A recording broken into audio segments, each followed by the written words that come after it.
السلام عليكم ورحمة الله وبركاته. الحمد لله رب العالمين. نحمده ونستعينه ونستغفره ونعوذ بالله من شرور أنفسنا ومن سيئات أعمالنا. من يهده الله فلا مضل له ومن يضلل فلا هادي له. وأشهد أن لا إله إلا الله وحده لا شريك له. وأشهد أن محمدا عبده ورسوله أما بعد. அன்பிற்குரிய சகோதரர்களே, அல்லாஹுடைய மாபெரும் கிருபையினால் நாம் ரமதான் மாதத்திலே லுகர் தொழுகைக்கு பிறகு நபி தாவூத் அலைஹிஸ்ஸலாம், சுலைமான் அலைஹிஸ்ஸலாம் அவருடைய வாழ்க்கை வரலாற்றை பற்றியும் அதிலிருந்து நாம் பெற வேண்டிய பாடங்கள் படிப்பினைகள் தொடர்பாகவும் பார்த்து வருகின்றோம். நேற்றைய தினம் நாம் நபி சுலைமான் அலைஹிஸ்ஸலாம் அவருடைய வரலாற்றில் சபா நாட்டு ராணி தொடர்பாக உள்ள வரலாற்றை நாம் பார்த்து வருகின்றோம். நேற்றைய தினம் நாம் இந்த வரலாறு திருமறை குர்ஆனில் இடம்பெற்றிருக்கக்கூடிய அத்தியாயத்தை பற்றி குறிப்பிடும் பொழுது 34வது அத்தியாயம் என்று குறிப்பிட்டிருந்தோம். ஆனால் அது 34வது அத்தியாயம் அல்ல, சூரத்துன் நம்ல் என்று சொல்லக்கூடிய 27வது அத்தியாயம். 27வது அத்தியாயத்திலே அல்லாஹ் ரப்புல் ஆலமீன் 20வது வசனத்திலிருந்து 44வது வசனம் வரை அந்த ராணி தொடர்பான வரலாற்றை அல்லாஹ் சொல்லி காட்டுகிறான். நேற்றைய தினம் நாம் அந்த வரலாற்றை பார்க்கும் பொழுது சுலைமான் அலைஹிஸ்ஸலாம் அவர்கள் ஜின்களுடைய சபையில் கோரிக்கை வைக்கிறார்கள். அந்த ராணி என்னிடம் வருவதற்கு முன்பாக அவளுடைய சிம்மாசனத்தை என்னிடம் கொண்டு வருபவர் யார் என்று அவங்க என்ன செய்யறாங்க, கோரிக்கை வைக்கிறாங்க. அப்போ ஒரு ஜின்னு சொல்லிச்சு, நீங்கள் அமர்ந்த இடத்திலிருந்து உங்க வேலையை முடித்து எழுந்திருப்பதற்குள்ளாக நான் செய்து விடுகிறேன், அந்த சிம்மாசனத்தை கொண்டு வந்து விடுகிறேன் என்று ஒரு ஜின் சொன்னது. வேத ஞானம் பெற்ற மற்றொரு ஜின் கூறியது, உங்களுடைய பார்வை தூரமான இடத்திலிருந்து வரக்கூடிய ஒரு பொருளை பார்க்கும் பொழுது உங்களுடைய பார்வை உங்களிடத்தில் திரும்புவதற்குள், சரியான நிலைக்குள் வருவதற்குள் அந்த குறைவான நேரத்தில் நான் செய்து விடுகிறேன், அந்த சிம்மாசனத்தை கொண்டு வந்து விடுகிறேன் என்று மற்றொரு ஜின் சொன்னது. அதுபோன்றே அதில் செய்து விட்டது, அந்த சிம்மாசனத்தை கொண்டு வந்து விட்டது. இது ஜின்னைத்தான் குறிக்கும், இது மனிதர்களை குறிக்காது என்பதற்குரிய ஆதாரங்களையும் விளக்கங்களையும் நேற்றைய தினம் நாம் பார்த்தோம். அப்போ சுலைமான் அலைஹிஸ்ஸலாம் அவர்கள் அந்த ராணியுடைய மிக பிரம்மாண்டமான அந்த அரியணை, அந்த சிம்மாசனம் அவங்களுடைய இடத்துக்கு கொண்டு வரப்பட்டதை பார்த்தவுடன் ஃபலம்மா ரஆஹு முஸ்தகிரன் இன்தஹு, தன்னிடத்தில் அது இருப்பதை, கொண்டு வரப்பட்டிருப்பதை பார்த்தவுடன் சுலைமான் அலைஹிஸ்ஸலாம் சொன்னார்கள், கால ஹாதா மின் ஃபலுதி ரப்பி, இது என்னுடைய இறைவனுடைய அருட்கொடை என்று சொன்னார்கள். நபிமார்களுடைய பண்பு இதுதான். சுலைமான் அலைஹிஸ்ஸலாம் அவர்கள் எறும்புகளுடைய அந்த பேச்சை கேட்கும் பொழுதும் இது இறைவன் எனக்கு செய்த அருட்கொடை என்று அவர் அல்லாஹ்வே நினைவு கூறுகிறார்கள். இங்கே அந்த சிம்மாசனம் குறிப்பிட்ட குறைந்த நேரத்திற்குள் அவங்க இடத்துல கொண்டு வரப்பட்டதை பார்த்தவுடனும் அங்கும் அவங்க என்ன செய்யறாங்க, அல்லாஹ்வை நினைவு கூறுறாங்க. அவங்க சொல்றாங்க, இது என்னுடைய இறைவனுடைய அருட்கொடை, எபுலுவனி அஷ்குர் அம் அக்ஃபுர், நான் இறைவனுக்கு நன்றி செலுத்துகிறேனா அல்லது நன்றி கெட்டவனாக இருக்கிறேனா என்று என்னை பரிசோதிப்பதற்காக அல்லாஹ் செய்திருக்கிறான். இவ்வாறு எனக்கு அருட்கொடைகளை தந்திருக்கிறான். அப்ப நமக்கு இறைவன் தரக்கூடிய அருட்கொடைகளும் நம்மை சோதிப்பதற்காகத்தான். நமக்கு அல்லாஹ் தரக்கூடிய சோதனைகள், நோய், கஷ்டம், சிரமம், இதுவும் நம்மளை சோதிக்கிறதுக்கு தான். அப்ப இது எல்லாமே, இந்த உலகமே அல்லாஹ் ரப்புல் ஆலமீன் நமக்கு செல்வத்தை தந்தாலும், ஆரோக்கியத்தை தந்தாலும், நல்ல வாழ்க்கையை தந்தாலும் அதுவும் ஒரு சோதனை தான். அதே போல் நமக்கு நோயை கொடுத்து, நெருக்கடியான வாழ்க்கையை கொடுத்து, இந்த மாதிரி சோதித்தாலும் அதுவும் ஒரு சோதனை தான். அப்ப ரெண்டுமே இந்த உலக வாழ்க்கையில இறைவன் தரக்கூடிய எல்லா நியமத்துகளுமே நாம் நன்றி செலுத்துகிறோமா அல்ல நன்றி கெட்டவர்களாக இருக்கிறோமா என்று சோதித்து பார்ப்பதற்காகத்தான் அல்லாஹ் நமக்கு இன்பங்களையும் துன்பங்களையும் தருகிறான். குர்ஆன் அல்லாஹ் சொல்லும் போது, ஃபம்மல் இன்சானு இதா மப்தலாஹு ரப்புஹு ஃபஅக்ரமஹு வநஅமஹு ஃபயகூல் ரப்பி அக்ரமன், மனிதனை பொறுத்தவரை அல்லாஹ் அவனை சோதிப்பதற்காக, அவனை கண்ணியப்படுத்தி அவனுக்கு அருட்கொடைகளை கொடுத்தால் அந்த மனிதன் கூறுகிறான், ஃபயகூல் ரப்பி அக்ரமன், என்னுடைய இறைவன் என்னை கண்ணியப்படுத்தி விட்டான் என்று மனிதன் கூறுகிறான். அம்மா இதா மபுத்தலாகு அவனை சோதிப்பதற்காக ஃபகதர அலைஹி ரிஸ்கஹு அவனுடைய வாழ்வாதாரத்தை நாம் நெருக்கடியாக ஆக்கிவிட்டால் ஃபகால ரப்பி அஹானன் என்னுடைய இறைவன் என்ன செய்து விட்டான், இழிவுபடுத்தி விட்டான் என்று மனிதன் கூறுகிறான். அப்ப அல்லாஹ் ரப்புல் ஆலமீன் இந்த வசனத்துல இறைவன் செய்யக்கூடிய அருட்கொடைகளும் சோதனை, இறைவன் தரக்கூடிய நமக்கு ஏற்படுத்தக்கூடிய சிரமங்களும் சோதனை என்று அல்லாஹ் என்ன செய்கின்றான், குறிப்பிடுகின்றான். அதைத்தான் சுலைமான் அலைஹிஸ்ஸலாம் இந்த இடத்துல நமக்கு சொல்லி காட்டான்.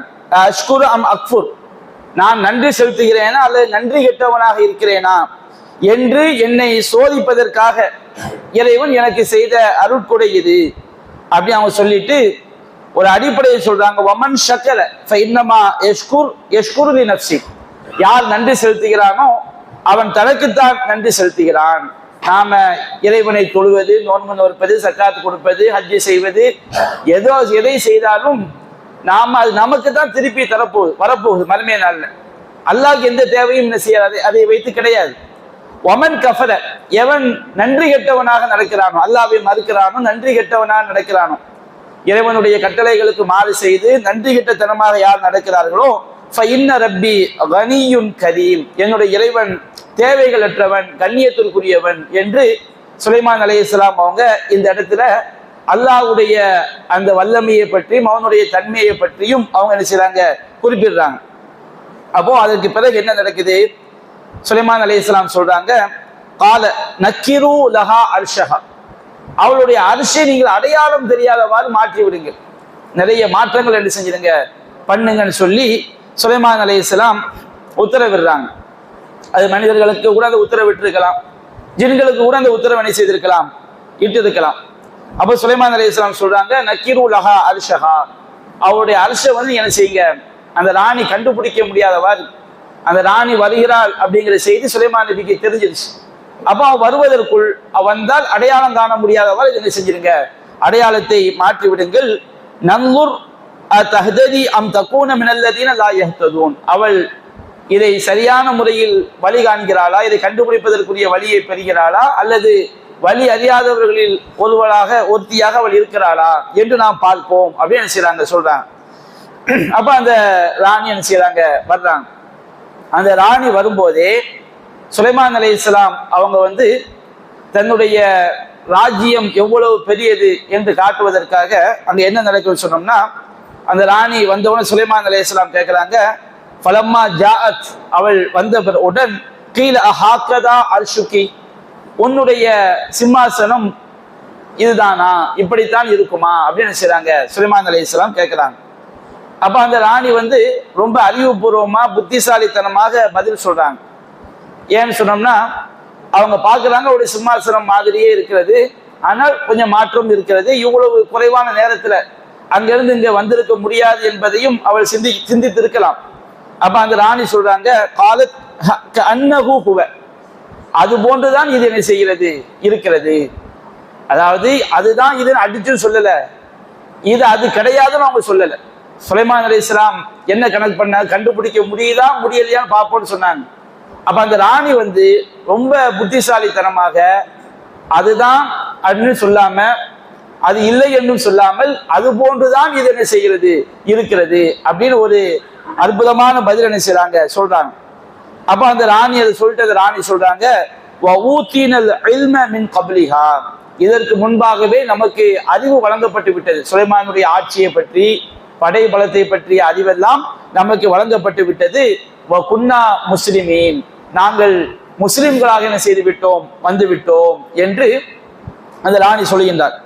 வசத்தகா மாக்கான தஅபுது மின் தூனில்லாஹி, அவள் வந்து நாங்க வந்து முஸ்லிம்களாக, அதாவது கட்டுப்பட்டவர்கள் என்ன செய்து விட்டோம், வந்து விட்டோம். சுலைமானை பற்றிய அறிவு வந்து இதற்கு முன்பாகவே எங்களுக்கு இருக்குது, நாங்கள் சுலைமானுக்கு என்ன செஞ்சிட்டோம், கட்டுப்பட்டு வந்துட்டோம் அப்படின்னு ராணி சொல்றாங்க. இஸ்லாத்தை ஏற்றுக்கொள்ளல. சத்தகா மாக்கான தஅபுது மின் தூனில்லா, அல்லாஹ்வை என்று அவள் எதை வணங்கி கொண்டிருந்தாலோ அது அவளை தடுத்தது, இஸ்லாத்தை ஏற்பதை விட்டும் அவளை தடுத்தது. இன்னகா கானத் மின் கௌமின் காஃபிரி, அவள் காஃபிருடைய கூட்டத்தில் ஒருத்தியாக அவள் இருந்தாள். அப்போ சுலைமானை பற்றிய அறிவு அந்த ராணிக்கு இருந்தாலும் அவளுடைய கொள்கை, அவள் எந்த தெய்வங்களை வணங்கி கொண்டிருந்தாலும் நம்பிக்கை வந்து இஸ்லாத்தை ஏற்பதை விட்டும் அந்த ராணி என்ன செய்ய தடுக்குது. உடனே சுலைமான் அலைஹிஸ்ஸலாம் அவங்க அந்த ராணிக்கு சொல்றாங்க, கீழலகா உத்துஹுலி அஸ்ஸர், நீ வந்து இந்த அரண்மனைக்குள் கோட்டைக்குள் என்ன செய் நுழைவாயாக அப்படின்னு செய்யறாங்க. அந்த ராணிக்கு சொல்றாங்க. அப்போ கோட்டையை நுழையிறதுக்காண்டி வர்றாங்க. நுழைவதற்காக வந்தால் அந்த வாயில் எப்படி இருக்குன்னு சொன்னோம்னா, அப்படியே நீர் வந்து கெட்டி கிடப்பதை போன்று அலை அடிப்பதை போன்று அந்த அரண்மனையுடைய வாயில் வந்து இருக்கிறது. சுலைமான் அலைஹிஸ்ஸலாம் அவங்களுடைய காலத்துல அல்லாஹ் ரப்பல் ஆலமீன் அவ்வளவு பெரிய அறிவை என்ன செய்திருக்கின்றான், கொடுத்திருக்கின்றான். பளபளப்பாக ஆக்கப்பட்ட கண்ணாடிகளால் ஆன ஒரு பாதை அவங்க என்ன செஞ்சிருக்க அமைச்சிருக்கிறாங்க. அந்த கீழே தண்ணீரை வைத்து அதுக்கு மேல பளபளப்பான கண்ணாடி. ஒரு அதை பார்க்கும் பொழுது என்ன நினைப்பான், இது தண்ணி தான், இது வந்து ஒரு பாதை கிடையாது அப்படின்னு நினைக்கக்கூடிய அளவிற்கு அற்புதமான மனித கண்களை வந்து உண்மையாகவே அது பிரம்மையாக்கக்கூடிய ஒரு அற்புதமான ஒரு கலை நுட்பத்துல வந்து அவங்க என்ன செஞ்சிருக்கிறாங்க, அந்த அரண்மனைக்குரிய பாதையை வந்து அமைச்சிருக்கிறாங்க. அப்ப அந்த ராணி என்ன செய்யறாங்க, கோட்டைக்குள் நுழைவதற்காக செல்லும் போது ஃபலம்மா ரஅத்துஹு ஹஸிபத்துஹு லுஜ்ஜத்தன், அவள் அதை பார்த்தவுடன், அந்த கோட்டைக்குள் நுழையக்கூடிய பாதையை பார்த்தவுடன் அது ஒரு நீர் தடாகம் அப்படின்னு செய்யறாங்க, நினைக்கிறாங்க. தண்ணி அப்படியே அலை அடிச்சுக்கிட்டு இருக்குது. அவ கஷஃபத் அன் சாக்கைஹா, அவள் தன்னுடைய கெண்டை கால்களை விட்டு என்ன செய்யறாங்க, அது ராணி வந்து கீழாடைய தூக்குறாங்க. கணுக்கால்களுக்கு மேல தண்ணி பற்றக்கூடாது, ஆடை நனைந்து விடக்கூடாது என்பதற்காக. அப்போ சுலைமான் அலைஹிஸ்ஸலாம் சொன்னாங்க, கால இன்னஹு சர்ஹும் முமர்ரதும் மின் கவாரி, இது வந்து பளிங்குகளால் பளபளப்பாக்கப்பட்ட ஒரு மாளிகை. இந்த பாதை வந்து மாளிகையா இருந்தாலும் அந்த பாதையா இருந்தாலும் இது வந்து பளிங்குகளால் பளபளப்பாக ஆக்கப்பட்டு இருக்குது. அது பார்க்கறதுக்கு தண்ணி அலையடிக்கிற மாதிரியே இருக்குது, ஆனால் அது என்ன கிடையாது, தண்ணி கிடையாது. அவ்வளவு அற்புதமான பளிங்குகளை வைத்து அது தயார் செய்யப்பட்டிருக்கிறது. சில மார்க்க அறிவில்லாதவர்கள் சிலர் என்ன சொல்றாங்கன்னா, இந்த இடத்துல ஒரு நபியுடைய தகுதியை களங்கப்படுத்துற மாதிரி சில விஷயங்கள் சொல்றாங்க. சுலைமான் நபி வந்து அந்த பெண்ணுடைய பாதங்களை பார்க்கணுங்கிறதுக்காக இப்படி பண்ணாங்க. இதுதான் வந்து மிகப்பெரிய ஒரு வழிகட்ட ஒரு கருத்து. அந்த மாதிரி ஒரு நபியுடைய எண்ணம் என்ன செய்யாது, ஒருபோதும் இருந்திருக்காது. இது வந்து ஆதாரம் இல்லாமல் நபி மேல வந்து இட்டு கட்டக்கூடியது. சில யூத கிறிஸ்தவர்களும் சரி, மார்க்க முடியாத சிலரும் சரி, இந்த மாதிரி கருத்தை என்ன செய்றாங்க, சொல்றாங்க. அது பெரிய வழிகேடு என்பதை என்ன செய்ய வேண்டும், விளங்கிக் கொள்ள வேண்டும். அப்போ அந்த ராணி வந்து இதையெல்லாம் பார்த்த உடனே காலத் ரப்பி இன்னி லலம்து நஃப்ஸி, இறைவா எனக்கு நானே அநியாயம் செய்து விட்டேன். இந்த இஸ்லாத்தை ஏற்காமல் சுலைமானுடைய அந்த கொள்கைதான் சரி என்பதை புரியாமல் நான் இருந்தது எனக்கு நானே செய்துவிட்ட ஒரு அநியாயம். வாஸ்லம்து மஅ சுலைமான லில்லாஹி ரப்பில் ஆலமீன், நான் சுலைமானோடு சேர்ந்து அகில உலகங்களின் இரட்சகனாகிய அல்லாஹ்வுக்கு நான் செய்து விட்டேன், கட்டுப்பட்டு விட்டேன், நான் முஸ்லீமாக ஆகிவிட்டேன் என்று அந்த ராணி என்ன செய்கிறாள், இஸ்லாத்தை ஏற்றுக்கொள்வதாக திருமறை குர்ஆன் சொல்லி காட்டுகிறது. இந்த ராணியுடைய பெயர் வந்து பல்கீஸ் அப்படின்னு செய்யறாங்க, சொல்றாங்க. ஆனா அதுக்கு குர்ஆன் சொன்னாவது என்ன கிடையாது, ஆதாரம் கிடையாது. இருக்கவும் செய்யலாம், பல்கீஸா இருந்தும் இருக்கலாம், இல்லாமல் இருக்கலாம். பெயர் என்ன என்பதை தெரிந்து கொள்வதில் வந்து ஒரு பெரிய ஒரு விஷயம் உள்ளடங்கி இருக்கவில்லை. சுலைமான் அலைஹிஸ்ஸலாம் அவர்கள் அந்த பல்கீஸ் ராணிய கல்யாணம் முடிச்சாங்க அப்படின்னு செய்யறாங்க, சொல்றாங்க. அதுவும் குர்ஆன் சொன்னாவில் ஆதாரம் இல்லாத செய்திகள். நம்ம ஆதாரம் இல்லாமல் என்ன செய்யக்கூடாது, எதையும் சொல்லக்கூடாது. அதுக்கு நபிகள் நாயகம் ஸல்லல்லாஹு அலைஹி வஸல்லம் அவர்களோ திருமறை குர்ஆனோ அப்படி ஒரு ஆதாரத்தை என்ன செய்யல, சொல்லவில்லை. இதையும் நாம் என்ன செய்ய வேண்டும், இந்த இடத்துல விளங்கிக் கொள்ள வேண்டும். அப்ப சுலைமான் அலைஹிஸ்ஸலாம் அவருடைய ஆட்சி வந்து எவ்வளவு பிரம்மாண்டமான ஆட்சி என்பதை இந்த வரலாறு நமக்கு எடுத்து காட்டுகிறது. அதுபோன்று சூரத்து சாத் 38வது அத்தியாயத்துல சுலைமான் அலைஹிஸ்ஸலாம் அவருடைய வாழ்க்கையில நடந்த ஒரு சம்பவத்தை அல்லாஹ் சொல்லி காட்டுகின்றான். என்ன சம்பவம் சொன்னோம்னா, அல்லாஹ் கூறுகின்றான் சூரத்து சாதுல 30வது வசனத்திலிருந்து 33வது வசனம் வரைக்கும், வஹப்னா லி தாவூத சுலைமான், நாம் தாவூத் அவர்களுக்கு சுலைமானை அன்பளிப்பாக கொடுத்தோம். அல்லாஹ் ரப்பல் ஆலமீன் திருமறை குர்ஆன்ல குழந்தை பாக்கியத்தை போய் சொல்லும் போதெல்லாம் அன்பளிப்பு என்ற வார்த்தையைத்தான் அல்லாஹ் பயன்படுத்துகிறான். நமக்கு அல்லாஹ் தரக்கூடிய குழந்தை செல்வங்கள் என்பது அல்லாஹ் நமக்கு அன்பளிப்பாக தரக்கூடிய செல்வங்கள். அப்போ அல்லாஹ் சுலைமான் நபியை பற்றி கூறுகிறான், நிஅமத் அப்த், அவர் அடியார்களில் மிக சிறந்தவர், இன்னஹு அவ்வாப், அவர் எல்லா காரியங்களிலும் அல்லாஹ்வை நோக்கி திரும்பக்கூடியவராக இருந்தார். ஆனா எல்லா காரியங்களிலும் அல்லாஹ்வை நோக்கி திரும்பக்கூடியவராக இருந்த சுலைமான் அலைஹிஸ்ஸலாம் அவங்களுடைய வாழ்க்கையில அதை பாதிக்கக்கூடிய வகையிலான ஒரு சோதனையும் என்ன செஞ்சிருக்கு, நடந்திருக்கு. என்னன்னு சொன்னோம்னா, ஒரு நாள் மாலை நேரம், சூரியன் மறைவதற்கு முன்பாக, அசர் நேரம் வச்சுக்கிடுங்க. இது உரில அலைஹி பில் அஷி சாஃபினாத்துல் ஜியாத், மாலை நேரத்தில் அசர் தொழுகைக்கு பிறகு, அதாவது லுகர் பாங்குக்கு பிறகு உள்ள நேரமே அஷான்னு செய்வாங்க, சொல்லுவாங்க. அப்ப அந்த அசர் நேரத்துக்கு நெருக்கமாக, அசர் நேரத்துக்கு சற்று முன்பாக கூட என்ன செய்யலாம், இருக்கலாம். அப்ப அந்த மாலை நேரத்தில் சாஃபினாத்துல் ஜியாத், சாஃபினாத் என்று சொன்னால் குதிரைகள்ல வந்து 3 கால்களில் நின்று கொண்டு ஒரு காலை ஓடுவதற்கு தயாராக தலையில வைக்காம தூக்கி வச்சு நிற்கும் குதிரை. அந்த மாதிரி ஸ்டைல நிற்கக்கூடிய குதிரைகளுக்கு தான் சாஃபினாத். அப்படியே என்ன செய்வாங்க, 3 காலில் குதிரை நிற்கும், ஒரு கால் என்ன செய்யும், தரையில படாம பாய்வதற்கு தயாராக இருக்கக்கூடிய குதிரைக்கு சாஃபினாத் செய்வாங்க, சொல்லுவாங்க. அல் ஜியாத்னு சொன்னோம்னா ரொம்ப உயர் ரகமான, உலகத்திலேயே அது மாதிரி ஒரு சிறந்த குதிரைகள் இருக்க முடியாது என்ற தரமான குதிரைகள் மாலை நேரத்தில் வந்து சுலைமான் அலைஹிஸ்ஸலாம் அவர்களுக்கு என்ன செய்யப்படுது, காட்சிப்படுத்தப்படுகிறது. அவங்க மன்னரா இருக்கிறாங்க, அந்த படைகளை பார்க்கிறாங்க. அப்போ அவங்க என்ன செய்யறாங்கன்னு சொன்னோம்னா, மனிதனை பொறுத்த வரைக்கும் சுலைமான் அலைஹிஸ்ஸலாமுடைய வாழ்க்கை நீங்க பாருங்க. எறும்பு பேசக்கூடிய அந்த பேச்சை கேட்ட உடனே சிரித்து, இது எனக்கு இறைவன் செய்த அருட்புடன் அல்லாஹ் நினைவு கூறுறாங்க. அதே போன்று அந்த சிம்மாசனம் குறைந்த நேரத்தில் அவங்களுடைய அந்த கோட்டைக்குள் வந்து இருப்பதை பார்த்தவுடன் அப்பவும் அல்லாஹ் என்ன செய்யறாங்க, நினைவு கூறுறாங்க. நபிமார்களுடைய பண்பு என்னன்னு சொன்னோம்னா, எல்லா நேரங்களிலையும் அல்லாஹ் என்ன செய்யறது, நினைவு கூறுவது. அப்ப இந்த நேரத்துல ஒரு உயர் ரக குதிரைகள், தரமான குதிரைகள் வந்து சுலைமான் அலைஹிஸ்ஸலாம் அவங்களுக்கு முன்னாடி காட்டப்படும் பொழுது அவங்க அல்லாஹ்வை மறந்து எல்லா நேரங்களிலையும் இறைவனை நினைக்கக்கூடியவராக இருந்த சுலைமான் அலைஹிஸ்ஸலாம் அவங்க அந்த குறிப்பிட்ட நேரத்தில் இறைவனை மறந்து அந்த குதிரையுடைய அழகுல என்ன செய்றாங்க, லயிச்சு போயிடுறாங்க. அவங்க சொல்ல ஃபகால இன்னி அஹ்பப்து ஹுப்பல் ஹைர், நான் இந்த செல்வத்தை, ஹைர் என்று அங்கு சொல்லப்படுவது குதிரை, ஹைர்னா நல்லது சிறந்ததுன்னு அர்த்தம். குதிரைக்கும் என்ன செய்வாங்க, ஹைர்னு சொல்லுவாங்க. ஹைருங்கிற வார்த்தைக்கு செல்வம் அப்படிங்கிற அர்த்தமும் இருக்குது.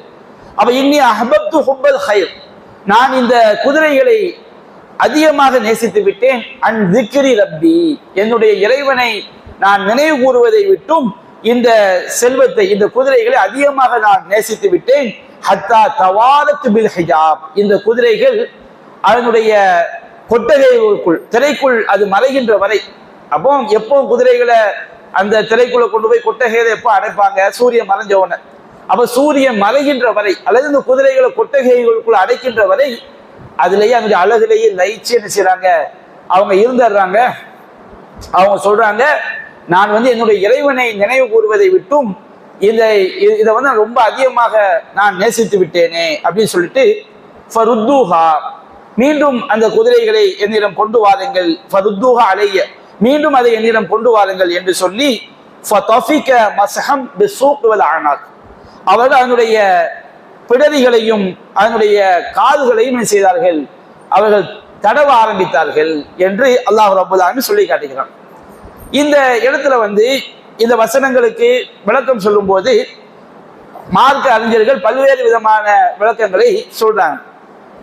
அல்ல வந்து குர்ஆன் சொன்ன அடிப்படையில நம்ம பிற வசனங்களை வைத்து நாம பார்க்கும் பொழுது நமக்கு எது மிக குர்ஆன் சுன்னாக்கு நெருக்கமாக தோன்றுகிறதோ அந்த ஒரு விளக்கத்தை தான் நம்ம என்ன செய்யறோம், சொல்றோம். முதலாவது என்னன்னு சொன்னோம்னா, சுலைமான் அலைஹிஸ்ஸலாம் அவர்கள் குதிரைகளை வந்து அவருடைய அழகை பார்த்து என்னுடைய இறைவனை நினைவு கூறாமல் நான் இந்த செல்வத்தை, இந்த குதிரைகளை வந்து அதிகம் நான் நேசித்து விட்டேன் அப்படின்னு செய்றாங்க, சொல்றாங்க. அப்ப இறைவனை நினைவு கூறுவது என்று சொன்னால் பல தப்சீர்கள்ல என்ன சொல்றாங்கன்னு சொன்னோம்னா, சுலைமான் அலைஹிஸ்ஸலாம் அவங்க வந்து அசல் தொழுகை தொழாமல் என்ன செய்து விட்டார்கள், அவங்க அந்த குதிரையில் லயிச்சுட்டாங்க. சூரியன் மறைகிற வரைக்கும் அவங்க என்ன செய்யல, அசல் தொழுகை தொழவில்லை அப்படிங்கிற ஒரு கருத்தை என்ன செய்யறாங்க, சொல்றாங்க. கண்டிப்பாக நபிமார்கள் அப்படி என்ன செய்ய மாட்டாங்க. ஐங்கால தொழுகை என்பது நமக்கு மட்டும் கடமை கிடையாது. நமக்கு முன்னாடி நபிமார்களுக்கும் என்ன செய்யப்பட்டுச்சு? ஐங்கால தொழுகை கடமையாக்கப்பட்டுச்சு. நபிகள் நாயகம் ஸல்லல்லாஹு அலைஹி வஸல்லம் அவர்களுக்கு மேராஜ் பயணத்துல 5 நேர தொழுகை கடமையாக்கப்பட்டவுடன் ஜிப்ரீல் அலைஹிஸ்ஸலாம் அவர்கள் 2 நாட்கள் வந்து 5 நேர தொழுகைகளையும் அதற்குரிய நேரங்கள்ல, முதல் நாள் ஆரம்ப நேரங்கள்ல தொழுது காட்டுறாங்க, 2வது நாள் இறுதி நேரத்துல தொழுது காட்டுறாங்க. தொழுது காட்டிட்டு ஜிப்ரீல் அலைஹிஸ்ஸலாம் சொன்னாங்க, முகமதே, உமக்கு முன்னால் வாழ்ந்த நபிமார்களுக்கும் இதுதான் தொழுகைகளுக்குரிய நேரமாக இருந்தது அப்படின்னு சொல்லி காட்டுறாங்க. அப்ப இந்த இடத்துல என்ன ஒரு கருத்து வைக்கிறாங்கன்னா, சுலைமான் அலைஹிஸ்ஸலாம் அவங்க வந்து அசர் தொழுகையை வந்து தொழாமல் அவங்க என்ன செய்து விட்டாங்க, குதிரையுடைய அந்த லைஃப்ல என்ன செஞ்சுட்டாங்க, இருந்துட்டாங்க. அதைத்தான் அவங்க சொல்லி காட்டுறாங்க அப்படிங்கிறாங்க. இது வந்து தவறான ஒரு விளக்கம். பொதுவாக தொழுகை என்பது திக்ர் என்று சொல்லப்படும். அல்லாஹ் ரப்பல் ஆலமீன் குர்ஆன் சொல்லும்போது அகிமிஸ் ஸலாத்த லிதிக்ரி, என்னை நினைவு கூறுவதற்காக தொழுகையை நிலைநாட்டுவீராக என்று அல்லாஹ் குறிப்பிடுகிறான். அப்ப தொழுகை என்பது திக்ர் என்று சொல்லப்படும் என்பதை மாற்று கருத்து கிடையாது. அதே நேரத்துல சில நேரங்கள்ல தொழுகை வேறு திக்ர் வேறு என்று என்ன செய்யப்படும், பார்க்கப்படும். குர்ஆன்ல அல்லாஹ் ரப்பல் ஆலமீன் சூரத்துல் மாயிதாங்கிற அத்தியாயத்துல 90-91 வசனத்தில் அல்லாஹ் கூறுகிறான், யா அய்யுஹல்லதீன ஆமனூ இன்னமல் ஹம்ரு வல் மைசிரு வல் அன்சாபு வல் அஸ்லாமு ரிஜ்ஸும் மின் அமலி ஷைத்தான். இறை நம்பிக்கையாளர்களே, மது, சூதாட்டம், சிலை வழிபாடு, அம்புகளை வைத்து குறிபார்ப்பது, இவையெல்லாம் அசுத்தங்கள், ஷைத்தானுடைய காரியங்கள். ஃபஜ்தனிபூஹு, நீங்கள் அவற்றை விட்டு விலகிக் கொள்ளுங்கள். லஅல்லக்கும் துஃப்லிஹூன், நீங்கள் வெற்றி அடைவீர்கள். இன்னமா யுரீது ஷைத்தான் அய்யூகிய பைனக்குமுல் அதாவத வல் பக்லாஅ ஃபில் ஹம்ரி வல் மைசிர், மதுவின் மூலமாகவும் சூதாட்டத்தின் மூலமாகவும் உங்களுக்கு மத்தியில் பகைமையையும் வெறுப்பையும் ஏற்படுத்துவதற்காகவும் வயசுத்தக்கும் அன் திக்ரில்லாஹி வ அனிஸ் ஸலாத்தி, அல்லாஹ்வுடைய நினைவை விட்டும் தொழுகையை விட்டும் உங்களை தடுப்பதற்காகவும் ஷைத்தான் விரும்புகிறான். அப்ப அல்லாஹ் ரப்பல் ஆலமீன் இந்த இடத்துல 2ஆ பிரிக்கின்றான். நீங்க மது சூதாட்டத்தில் ஈடுபட்டீங்கன்னா அது உங்களுக்கு மத்தியில் பகைமையை உண்டாக்கிறோம். அடுத்து உங்களை வந்து அல்லாஹ்வுடைய திக்ரை விட்டு, இறை நினைவை விட்டும் தடுத்து விடும், தொழுகையை விட்டும் தடுத்து விடும். அப்ப இறை நினைவுனா என்ன? மற்ற எந்த ஒரு காரியத்தை செய்யும் போது அல்லாஹ்வை நினைத்து, நம்ம தண்ணி குடிக்கிறோம், பிஸ்மில்லா சொல்லி குடிக்கிறது, குடிச்சு முடிஞ்சு அல்ஹம்துலில்லாஹ் சொல்றது, ஒரு வியாபாரம் பண்ணும்போது அடுத்தவங்களுக்கு அளவு நிறுவையில மோசடி பண்ணாம அல்லாஹ் கண்காணிக்கிறாங்கிற எண்ணத்துல வியாபாரத்தை செய்யறது, இறைவன் பார்க்கிறான் என்ற எண்ணத்துல பெற்றோர்களுக்கு செய்ய வேண்டிய கடமையை செய்யறது, உறவினர்களுக்கு செய்ய வேண்டிய கடமையை செய்யறது, எல்லாமே இறை நினைவு தான். அப்ப அந்த மாதிரி இறைவனை நினைத்து வாழ்வதை விட்டும் ஷைத்தான் செஞ்சிருவான், தடுத்துருவான். தொழுகையை விட்டும் உங்களை என்ன செய்து விடுவான், தடுத்து விடுவான். அப்ப அல்லாஹ் ரப்பல் ஆலமீன் இந்த இடத்துல திக்ரையும் தொழுகையும் அல்லாஹ் செய்கின்றான், 2ஆக பிரித்து அல்லாஹ் சொல்லி காட்டுகிறான். அதே போன்று சூரத்து நூர் 24வது அத்தியாயத்துல வந்து 37-38 வசனத்தை அல்லாஹ் சொல்லும் போது, ரிஜாலுன் லா துல்ஹீஹிம் திஜாரத்துன் வலா பைஉன் அன் திக்ரில்லாஹி வ இகாமி ஸலாத்தி வ ஈதாஇ ஸகாத். அதாவது சில நல்ல மக்கள் இருக்கிறார்கள், லா துல்ஹீஹிம் திஜாரத்துன் வலா பைஉன், அவருடைய வியாபாரமோ கொடுக்கல் வாங்கலோ அல்லாஹ்வை நினைவு கூறுவதை விட்டும், தொழுகையை நிலைநாட்டுவதை விட்டும், ஜகாத்தை நிறைவேற்றுவதை விட்டும் அவரை தடுத்து விடாது. பாக்குறோமா இல்லைங்களா? வியாபாரம் பண்றோம் என்பதற்காக செய்ய மாட்டாங்க, தொழுகைக்கு வரமாட்டாங்க. வியாபாரத்துல அல்லது அவங்களுக்கு தொழில வந்து கோடி கோடியா கொட்டும் பொழுது அல்லாஹ் மறந்து என்ன செய்வாங்க, பாவமான காரியங்களை ஈடுபடுவாங்க. அப்ப அல்லாஹ் சொல்கின்றான், சில நல்ல மக்கள் இருக்கிறார்கள், அவங்களுடைய வியாபாரமோ கொடுக்கல் வாங்கலோ அல்லாஹ்வை நினைவு கூறுவதை விட்டும், தொழுகையை நிலைநாட்டுவதை விட்டும், ஜகாத்தை நிறைவேற்றுவதை விட்டும் அவளை தடுக்காது. இங்க அல்லாஹ் பிரிக்கின்றான். அல்லாஹ்வை நினைவு கூறுவது திக்ர் என்பது தனி, தொழுகை என்பது எனது தனி. அதே போன்று சூரத்து நிசாவுல 103வது வசனம் அல்லாஹ் சொல்கின்றான், ஃபைதா கலைத்துமுஸ் ஸலா, நீங்கள் தொழுகையை நிறைவேற்றி விட்டால் ஃபذ்குருல்லாஹ கியாமன் வ குஊதன் வலா ஜுனூபிக்கும். சஹாபாக்களுக்கு அல்லாஹ் போர்க்களத்துல சொல்லக்கூடிய சட்டம். நீங்க போர்க்களத்துல தொழுகையை முடிச்சிட்டீங்கன்னு சொன்னோம்னா, எதிரிகள் தாக்காத ஒரு சூழல்ல நீங்க தொழுகையை நிறைவேற்றி விட்டால் நீங்கள் நின்றவர்களாகவும் அமர்ந்தவர்களாகவும் விழாப்புறங்களில் படுத்தவர்களாகவும் அல்லாஹ்வை என்ன செய்யுங்கள், நினைவு கூறுங்கள். இதுக்கு அவுராதுகளை ஓதுறது, அல்லாஹ்வை நம்ம நினைச்சு பார்க்கறது, குர்ஆன் ஓதுறது, பயான கேட்கிறது, இந்த மாதிரி விஷயங்கள் அதை என்ன செய்யும், குறிக்கும். அப்ப தொழுகையை நிறைவேற்றி விட்டால் அல்லாஹ்வை நினைவு கூறுங்கள் என்பது இங்க தொழுகை வேறு திக்ர் வேறு என்ன செய்யப்படுகிறது, பிரித்து காட்டுகிறது. இப்படி பல வசனங்கள் நமக்கு என்ன செய்கிறது, தொழுகை வேறு திக்ர் வேறு என்று நமக்கு சொல்லுது. அப்போ சுலைமான் அலைஹிஸ்ஸலாம் அவங்க சொல்றாங்களா இல்லையா, நான் வந்து இந்த செல்வத்தை, இந்த என்னுடைய இறைவனை நினைவு கூறுவதை விட்டு இந்த செல்வத்தை நான் அதிகமாக நேசித்து விட்டேன் என்று சுலைமான் அலைஹிஸ்ஸலாம் அவங்க சொல்வது கண்டிப்பாக அவங்களுக்குரிய அந்த அசல் தொழுகையை விட்டதை என்ன செய்யாது, கண்டிப்பாக அது குறிக்காது. அப்ப எந்த திக்ர் அது குறிக்கும், எந்த திக்ர் என்று சொன்னால் ஒவ்வொரு காரியத்திலும் இறைவனை ஒரு அருட்கொடை வந்துவிட்டால் அல்லாஹ்வை நினைத்து பார்ப்பது ஒரு மூமினுடைய பண்பு. சில நேரங்கள் நம்ம என்ன செய்வோம், நமக்கு ஒரு பெரிய ஒரு பாக்கியம் கிடைக்கும் போது அல்லாஹ்வை மறந்துடுவோம். துன்பத்தில் இருக்கும்போது யாரெல்லாம் கேட்பான், ஒரு பாக்கியம் வந்துட்டு வச்சுக்கிடுங்க அல்லாஹ்வை மறந்துடுறது.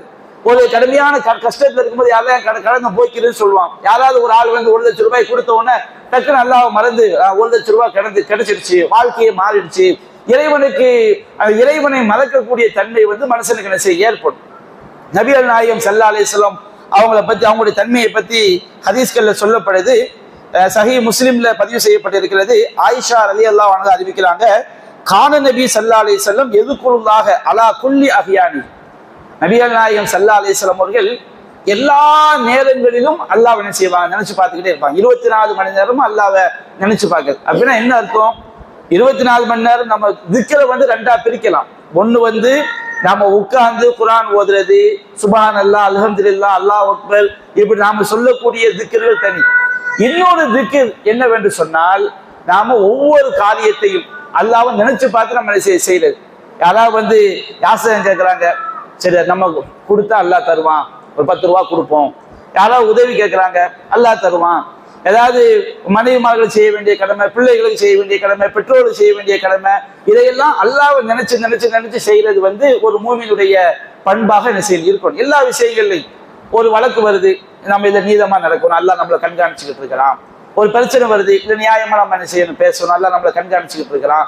இந்த மாதிரி எல்லா நேரங்களிலையும் நபிகள் நாயகம் ஸல்லல்லாஹு அலைஹி வஸல்லம் அல்லாஹ்வை நினைவு கூறக்கூடியவங்க என்ன செஞ்சாங்க, இருந்தாங்க. இது நபிமார்களுடைய பண்பு. நாம பல நேரங்கள்ல அல்லாஹ்வை என்ன செஞ்சிருவோம், மறந்துடுவோம்.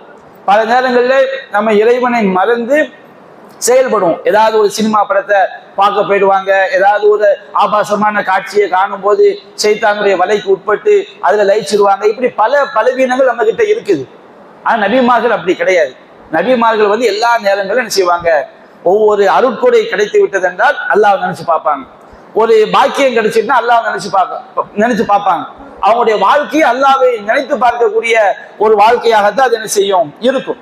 அப்போ இந்த இடத்துல நம்ம என்ன புரிந்து கொள்ள வேண்டும், சுலைமான் அலைஹிஸ்ஸலாம் அவங்க வந்து அந்த குதிரைகள், உயர் ரக குதிரைகள் அவங்க பார்த்த உடனே இறைவனுக்கு நன்றி செலுத்தக்கூடிய வார்த்தைகளை எல்லா நேரத்தையும் சொல்லக்கூடியவங்களும் அவங்க இருந்தாங்க. அந்த எறும்பு பேசும்போது நன்றி செலுத்தக்கூடிய வார்த்தையை சொன்னாங்க. சிம்மாசனம் வந்து அமர்ந்தவன் நன்றி செலுத்தக்கூடிய வார்த்தையை சொன்னாங்க. இன்னும் அல்லாஹ்வே இந்த வசனத்தை துவங்கும் போதே 30வது வசனம் அல்லாஹ் சொல்கின்றான், நிஅமல் அப்து இன்னஹு அவ்வாப். அவர் அடியார்களில் மிக சிறந்தவராக இருந்தார், அவ்வாபாக இருந்தார். அவ்வாப்னு சொன்னோம்னா எல்லா விஷயத்துக்கும் அல்லாஹ்வை நோக்கி திரும்புறது, எல்லாம் ஒவ்வொரு காரியத்துக்கும் இறைவனை நோக்கி திரும்பக்கூடியவங்களா சுலைமான் அலைஹிஸ்ஸலாம் இருந்தாங்க. ஆனா இந்த ஒரு சந்தர்ப்பத்துல மட்டும் அந்த குதிரையுடைய அழகுல லயிச்சு அவங்க என்ன செஞ்சிடறாங்க, இறைவனுக்கு நன்றி செலுத்தக்கூடிய வார்த்தையை சொல்ல என்ன செஞ்சிடறாங்க, மறந்துடுறாங்க. நம்மை போன்ற மனிதர்களுக்கு வந்து இது சாதாரணமா நடக்கும். ஆனா நபிமார்களுக்கு அப்படி கிடையாது. அவங்க ஒவ்வொரு விஷயத்திலும் இறைவன் நினைவு கூறக்கூடியவங்களா இருக்கும்போது அவங்களுடைய தொடர்புல பார்க்கும்போது இது ஒரு பெரிய விஷயம்தான். இந்த ஒரு உலக அழகுல, உலக செல்வத்துல வந்து அதனுடைய மதிப்புல வந்து மயங்கிறது என்பது சரி கிடையாது. நபிகள் நாயகம் ஸல்லல்லாஹு அலைஹி வஸல்லம் அவங்க அப்துர் ரசூல், அடிமையாகவும் தூதரா இருந்தாங்க. எந்த அளவுக்கு இருந்தாங்க சொன்னோம்னா, தன்னுடைய மகள் ஃபாத்திமாவை கூட தன்னை போன்ற ரசூலா பார்த்தாங்க. ஃபாத்திமா ரலியல்லாஹு அன்ஹாவுடைய வீட்டுக்கு போகும்போது ஒரு அலங்கார திரைச்சீலை அப்படி தொங்கிட்டு இருக்கு. அப்ப நபிகள் நாயகம் தன்னுடைய வீடாவே பார்த்தாங்க.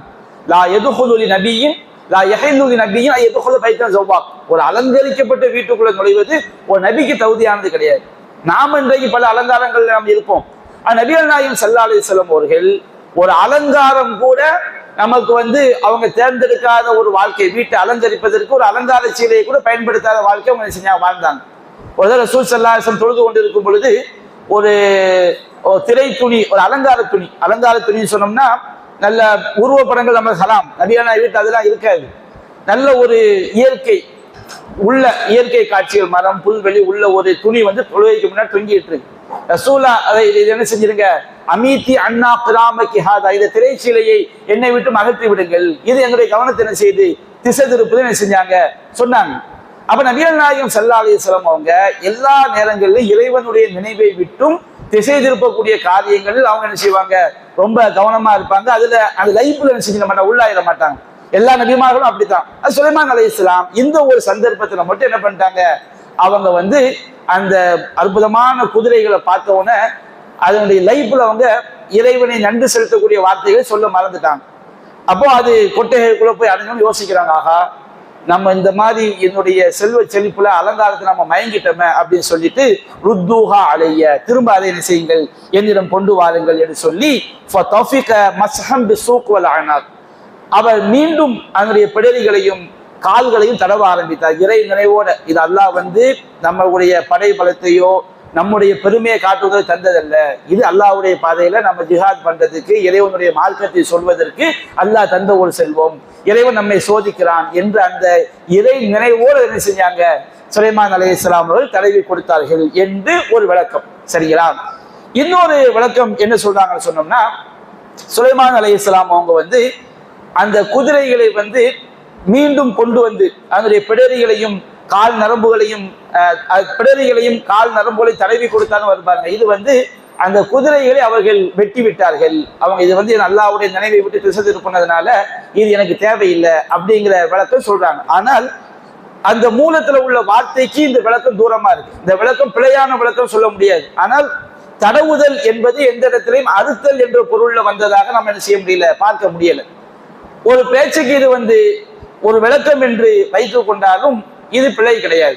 ஏன்னு சொன்னோம்னா அது குதிரைகளை அறுத்து அதனுடைய குதிரை என்பது மார்க்கத்தில் ஹராம் கிடையாது. அந்த இறைச்சி என்ன செஞ்சிருக்கலாம், ஏழைகளுக்கு அவங்க மக்களுக்கு அதை விநியோகித்து இருக்கலாம். நபிகள் நாயகம் ஸல்லல்லாஹு அலைஹி வஸல்லம் அவங்க ஒரு ஹதீஸ்ல சொல்லி காட்டுறாங்க, இன்னக லா ததவு ஷையன் இத்திகா அல்லாஹ், அல்லாஹ்விற்கு பயந்து எந்த ஒரு விஷயத்தை நீ விட்டு விட்டாலும் இல்லா ஆத்தாக்கல்லா ஹைரம் மின்ஹு, அல்லாஹ் அதை விட சிறந்த ஒன்றை உனக்கு தருவான். இந்த ஹதீஸ் முஸ்னத் இப்னு அபி ஷைபாவுல பதிவு செய்யப்பட்டு 995வது செய்தியாக பதிவு செய்யப்பட்டிருக்கிறது. அப்போ நாம் அல்லாஹ்வுக்கு பயந்து ஒன்றை விட்டோம் என்று சொன்னால் அதை விட சிறந்த ஒன்றை அல்லாஹ் தருவான். அப்ப சுலைமான் அலைஹிஸ்ஸலாம் என்ன பண்ணாங்க, அந்த குதிரைகளை வந்து அவங்க மீண்டும் கொண்டு வந்து தடவினான்னு சொன்னால் அதை அறுத்து பலியிட்டார்கள், அவங்களுடைய இறைச்சியை ஏழைகளுக்கு கொடுத்தாங்க அப்படிங்கிற விளக்கம் சொல்லப்படுகிறது.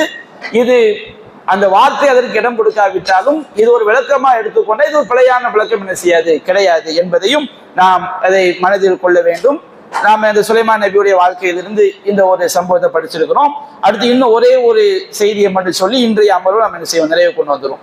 அபூதாவுதுல 4932வது செய்தியாக பதிவு செய்யப்பட்டிருக்குது. நபிகள் நாயகம் ஸல்லல்லாஹு அலைஹி வஸல்லம் ஒரு தடவை என்ன செய்யறாங்கன்னா, தபூக் யுத்தத்தை முடித்து விட்டு வீட்டுக்கு வர்றாங்க. வீட்டுக்கு வந்தா ஆயிஷா ரலியல்லாஹு அன்ஹா அவங்க வீட்டுக்கு வர்றாங்க. வீட்டுல வந்து ஒரு அலமாரி, இந்த நம்ம தாருல் ஹிக்மான்னு வச்சிருக்கோம்ல புக்கு வைக்கிற மாதிரி, அந்த மாதிரி ஒரு அலமாரி இருக்குது. அந்த அலமாரிக்கு மேல வந்து ஒரு திரைச்சீலை தொங்கி கொண்டு இருக்கிறது. அப்ப திரைச்சீலை தொங்கி கொண்டு இருக்கும் போது திடீரென்று காத்து அடித்த திரைச்சீலை விலகிறது. அந்த திரைக்கு உள்ள பார்த்தோம்னா ஆயிஷா ரலியல்லாஹு அன்ஹா அவங்க விளையாடக்கூடிய பொம்மைகள் அது உள்ளக்க இருக்குது.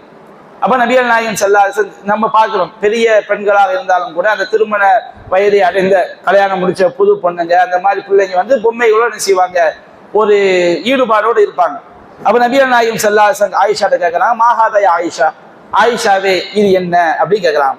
அப்ப ஆயிஷா ரலியல்லாஹு அன்ஹா சொல்றாங்க, பனாத்தி, இதெல்லாம் என்னுடைய பொம்மைகள் அப்படிங்கிறாங்க. அப்போ நபிகள் நாயகம் ஸல்லல்லாஹு அலைஹி வஸல்லம் அந்த பொம்மையை அப்படியே பார்க்கறாங்க. பார்த்தா வரஆ பைனஹுன்ன ஃபரஸன், அந்த பொம்மைகளுக்கு மத்தியில் ஒரு குதிரை இருக்குது. லஹா ஜனாஹானி மின் ரிகா, அதற்கு 2 இறக்கைகளும் என்ன செய்யுது அந்த குதிரைக்கு இருக்குது. அப்போ ரசூல் ஸல்லல்லாஹு அலைஹி வஸல்லம் பார்த்துட்டு கேட்கிறாங்க, மாஹாதல்லதி அரா வஸ்தஹுன்ன, இந்த எல்லாத்துக்கும் மத்தியில ஒரு ஒண்ணு பார்க்கறது இது என்னங்கிறாங்க. அப்போ ஆயிஷா சொல்றாங்க, ஃபரஸுன், குதிரை அப்படிங்கிறாங்க. வமாஹாதல்லதி அலைஹி, அந்த குதிரைக்கு 2 விழாப்புறத்து 2 இருக்குதே அது என்ன கேட்கிறாங்க. அப்ப ஜனாஹானி, 2 ரெக்கை இருக்குது, 2 சிறகு இருக்குது. அப்ப ரசூலா கேட்டாங்க, ஃபரஸுல் லஹு ஜனாஹான், குதிரைக்கு 2 ரெக்கை இருக்குமா?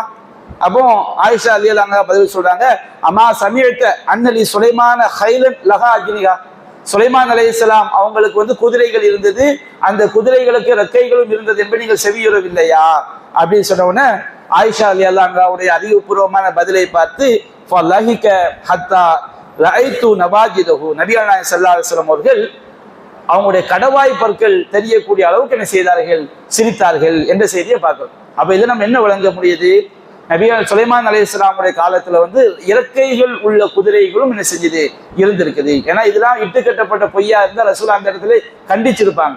ஒரு கேள்வி கூட ரசூல் என்ன செய்ய மாட்டாங்க, அப்படி சொல்ல விட மாட்டாங்க.